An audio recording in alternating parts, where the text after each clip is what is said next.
नमस्कार, मैं रचना Sharma चढ़दीगला dam TV देख रहे सभी दर्शकों का स्वागत करती हूं। आप देख रहे हैं हरियाणा के समाचार। समाचारों की शुरुआत से पहले एक नजर आज की मुख्य सुर्खियों पर।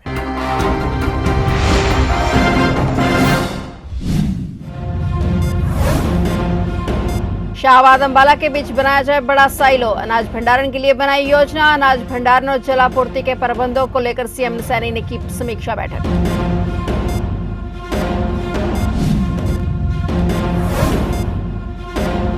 प्रदेश भर में निकाली जा रही सद्भाव यात्रा का अंतिम पड़ाव। कल सद्भाव यात्रा में शामिल होंगे राहुल गांधी। नरेंद्र ने सभी साथियों को किया आमंत्रित।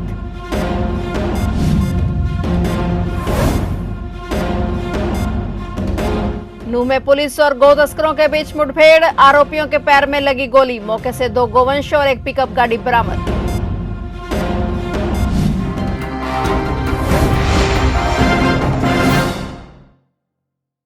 और अब समाचार विस्तार से।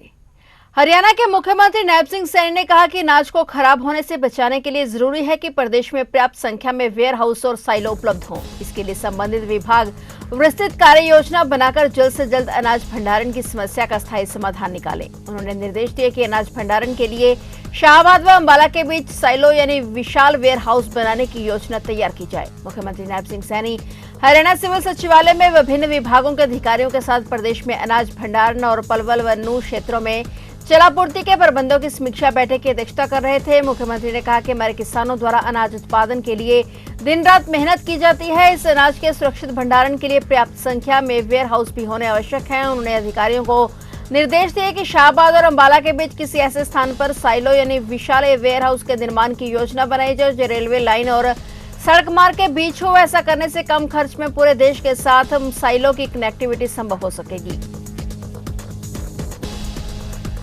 पूर्व सांसद ब्रजेंद्र सिंह द्वारा प्रदेश भर में निकाली जा रही सद्भाव यात्रा अपने अंतिम पड़ाव में है। कल यानी 8 मई को लोकसभा में नेता प्रतिपक्ष राहुल गांधी इस यात्रा में शामिल होने के लिए गुरुग्राम पहुंचेंगे। हरियाणा कांग्रेस के प्रदेश अध्यक्ष राव नरेंद्र सिंह ने कहा कि प्रदेश कांग्रेस कमेटी के लिए यह अत्यंत गर्व और हर्ष का विषय है कि राहुल गांधी कल गुरुग्राम जिले में आयोजित सद्भाव यात्रा का नेतृत्व करने हेतु पधार रहे हैं। यह यात्रा कल शाम 4 बजे सब्जी मंडी हरिनगर खानसा रोड और गुरुग्राम से प्रारंभ होकर एसडी स्कूल खानसा रोड गुरुग्राम में संपन्न होगी। यात्रा के उपरांत राहुल गांधी विशाल जनसभा को भी संबोधित करेंगे। सभी से उन्होंने विनम्र अनुरोध किया है कि अधिक से अधिक साथियों से समय पर पहुंच के सद्भाव यात्रा में सहभागी बने और यात्रा के साथ चलकर कार्यक्रम को सफल और ऐतिहासिक बनाने में अपना महत्वपूर्ण योगदान दें। वहीं प्रदेश में जिन क्षेत्रों में स्थानीय निकाय चुनाव चल रहे हैं वहां के पार्टी पदाधिकारियों, नेताओं और कांग्रेस कार्यकर्ताओं से अनुरोध है कि वे अपने अपने संबंधित क्षेत्रों में रहकर पार्टी के चुनाव प्रचार को प्राथमिकता दें, क्योंकि कल यानी 8 मई को चुनाव प्रचार का अंतिम दिन है। नूह में अपराध जांच शाखा और गो तस्करों के बीच मुठभेड़ हो गई। यह कार्रवाई सीआईए नूह प्रभारी निरीक्षक संदीप मौर्य के नेतृत्व में की गई। यह मुठभेड़ आज सुबह नूह तावड़ू रोड पर पहाड़ क्षेत्र में रिपीटर नाके के पास हुई। पुलिस की जवाबी कार्रवाई में 2 गो तस्करों के पैरों में गोली लगी और घायल आरोपियों की पहचान नफीस और मुबारक निवासी घाटा के रूप में हुई है। दोनों घायलों को इलाज के लिए नल्हड़ मेडिकल कॉलेज में भर्ती कराया गया है। पुलिस ने मौके से 2 गोवंश और एक पिकअप गाड़ी बरामद की है। नूह सदर थाना पुलिस मामले की जांच और आगे की कार्रवाई में जुटी है। फिलहाल इलाके में पुलिस की सतर्कता बढ़ाई गई है। हरियाणा पुलिस कांस्टेबल भर्ती प्रक्रिया में आरक्षित वर्ग के उन आरक्षियों को पंजाब एवं हरियाणा हाईकोर्ट से बड़ी अंतरिम राहत मिली है जिन्होंने सामान्य वर्ग के कट ऑफ से अधिक अंक हासिल करने के बावजूद अगले चरण की परीक्षा से बाहर किए जाने को चुनौती दी थी। हाईकोर्ट ने याचिकाकर्ताओं को अंतरिम आदेश के तहत CIT-2 परीक्षा में प्रोविजनल आधार पर शामिल होने की अनुमति दे दी है। मामले की सुनवाई जस्टिस JS पुरी की अदालत में हुई और कोर्ट के समक्ष दायर याचिकाओं में अभ्यर्थियों के वकील रजत मौर्य ने कहा कि उन्होंने हरियाणा पुलिस में पुरुष कांस्टेबल GD और पुरुष कांस्टेबल GRP पदों के लिए आवेदन किया था। भर्ती प्रक्रिया के तहत पहले CIT-1 आयोजित किया गया जो केवल शॉर्ट लिस्टिंग के उद्देश्य से था। इसमें सामान्य वर्ग के लिए 50% और आरक्षित वर्ग के लिए 40% अंक निर्धारित थे। दोनों पक्षों की दलीलें सुनने के बाद हाईकोर्ट ने राज्य सरकार और हरियाणा स्टाफ सिलेक्शन कमीशन को नोटिस जारी कर जवाब दाखिल करने के निर्देश दिए। हालांकि कोर्ट ने स्पष्ट किया कि यह अंतरिम राहत अंतिम अधिकार नहीं मानी जाएगी और अंतिम निर्णय मामले के निपटारे के समय लिया जाएगा। मामले की अगली सुनवाई 2 जुलाई 2026 को होगी।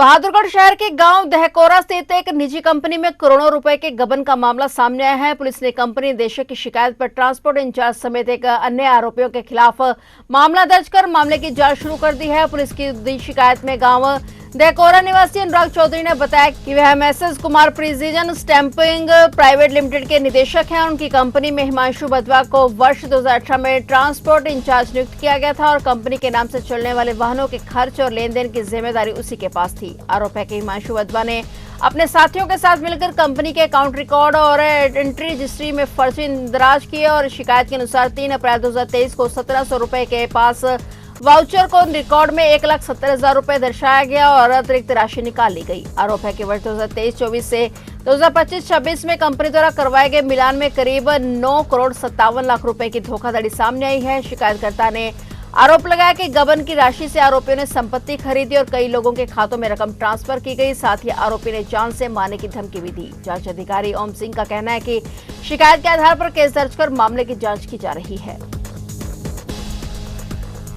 फतेहाबाद शहर के गुरु नानकपुरा क्षेत्र में उस समय सनसनी फैल गई जब पुलिस चौकी के पास खाली जगह से मिली खोपड़ी की गुत्थी सुलझते हुए एक युवक की पहचान कर ली गई। पुलिस जांच में सामने आया कि यह खोपड़ी गांव हैरवा निवासी 21 वर्षीय वीरसा सिंह की है, जो पिछले 16 दिनों से लापता था। युवक की 4 मई को शादी होनी थी, लेकिन उससे पहले ही उसकी संदिग्ध परिस्थितियों में मौत हो गई। जानकारी के मुताबिक 1 मई को गुरु नानकपुरा पुलिस चौकी के पास खोपड़ी मिली थी, जबकि 4 दिन बाद शरीर का बाकी हिस्सा एक पेट्रोल पंप के पीछे झाड़ियों में बरामद हुआ। पुलिस ने कंकाल को कब्जे में लेकर जांच शुरू की और पुलिस द्वारा खोपड़ी की फोटो परिजनों को दिखाई गई, जिसके बाद परिजनों ने कान में पहनी हुई बाली के आधार पर उसकी पहचान वीरसा सिंह के रूप में की है। मृतक के भाई गुरसेवक सिंह ने बताया कि वीरसा कुछ युवकों के साथ रहता था और नशीली गोलियों और चिट्टे का सेवन करता था। परिजनों को शक है कि उन्हीं लोगों में से किसी ने उसकी हत्या की है। पुलिस ने कंकाल को पोस्टमार्टम के लिए नागरिक अस्पताल फतेहाबाद में रखवाया है, जिसके बाद डीएनए जांच के लिए खोपड़ी और अन्य सैंपल अग्रोहा मेडिकल कॉलेज भेजे गए हैं। सदर थाना प्रभारी प्रसाद सिंह ने बताया कि प्रथम दृष्टि में परिजनों द्वारा पहचान की गई है, लेकिन आधिकारिक पुष्टि डीएनए रिपोर्ट आने के बाद ही होगी। उसके बाद ही आगामी कार्रवाई की जाएगी। पलवल जिला खेल अधिकारी खुशवंत सिंह ने बताया कि हरियाणा के खेल राज्य मंत्री गौरव गौतम के प्रयासों से पलवल जिले में खेलों को बढ़ावा देने के लिए 21 करोड़ रुपए की लागत से नेताजी सुभाष चंद्र बोस स्टेडियम के नवीनीकरण और सौंदर्यीकरण का कार्य प्रगति पर चल रहा है। पलवल जिले में खिलाड़ियों और युवाओं के लिए नेताजी सुभाष चंद्र बोस स्टेडियम में football, volleyball, cricket, badminton, athletics track, tennis ground बनाया जा रहा है। इंडोर स्टेडियम में साउंड सिस्टम, एसी लाइट लगाई जा रही हैं। ग्राउंड में पीओ फ्लोरिंग का कार्य भी किया जा रहा है, जिससे मल्टीपल स्पोर्ट्स गतिविधियां आयोजित की जाएंगी। उन्होंने बताया कि मुख्यमंत्री नायब सिंह सैनी की घोषणा के अनुसार जिले में एक नया अंतर्राष्ट्रीय स्तर का खेल स्टेडियम बनाया जा रहा है, जो कि बहरोला गांव में 124 एकड़ जमीन पर विकसित होगा। उन्होंने बताया कि सरकार द्वारा पलवल जिले में पहली बार 49 खेल नर्सरी अलॉट की गई हैं, जिसमें खिलाड़ियों को विभिन्न खेलों का प्रशिक्षण दिया जाएगा। करनाल में गेहूं कटाई के बाद फसल अवशेष जलाने वाले 8 किसानों पर कृषि विभाग की ओर से मामला दर्ज कराया गया है। इन सभी किसानों पर नियमानुसार 40,000 रुपए का जुर्माना लगाया गया है और सभी किसानों के मेरी फसल मेरा ब्यौरा पोर्टल रिकॉर्ड में 172 रेड एंट्री कर दी गई है, जिससे ये किसान अगले 2 सीजन अपनी फसल एमएसपी पर नहीं बेच पाएंगे। कृषि उप निदेशक डॉक्टर वजीर सिंह ने मामले की जानकारी दी। करनाल में फसल अवशेष जलाने की घटनाओं की रोकथाम के लिए किसानों को जहां कृषि विभाग और जिला प्रशासन की ओर से समय समय पर जागरूक किया गया था, लेकिन कुछ किसानों द्वारा फिर भी गेहूं कटाई के बाद लापरवाही बरती, जिन्होंने फसल कटाई के बाद फसल अवशेषों में आग लगाने का काम किया। ऐसे किसानों के खिलाफ कृषि विभाग की ओर से एक्शन लिया गया है। उन किसानों पर कृषि विभाग की ओर से जहां उन पर जुर्माने लगाने के साथ उन किसानों पर मामला भी दर्ज कराया गया है। फसल अवशेष जलाने पर 8 किसानों पर मुकदमा दर्ज कर दिया गया है। जिले में गेहूं के फसल अवशेष जलाने के अभी तक 172 मामले सामने आए हैं। हरियाणा की सियासत में उस समय हलचल मच गई जब नगर निगम चुनावों से पहले कांग्रेस को बड़ा झटका मिला। कांग्रेस की पूर्व मेयर मनवीर कौर गिल ने भारतीय जनता पार्टी का हाथ पकड़ लिया है। उनके साथ कई अन्य नेता भी बीजेपी में शामिल हो गए हैं। इसमें पंचकुला के समाज सेवी एवं कांग्रेस नेता सुदेश रानी, वार्ड नंबर 20 से धर्मपाल मोठावाला और वार्ड नंबर 3 के सीनियर नेता राजेंद्र साहनी ने भी बीजेपी का दामन थाम लिया है। बता दें कि हरियाणा भाजपा प्रदेश अध्यक्ष मोहनलाल बडोली की मौजूदगी में मनवीर कौर गिल को औपचारिक रूप से भाजपा की सदस्यता दिलाई गई। बताया जा रहा है कि पंचकुला को सामाजिक कार्यकर्ता सुदेश रानी ने महिला आरक्षण पर राहुल गांधी के रुख से निराश होकर कांग्रेस छोड़ भाजपा ज्वाइन की है।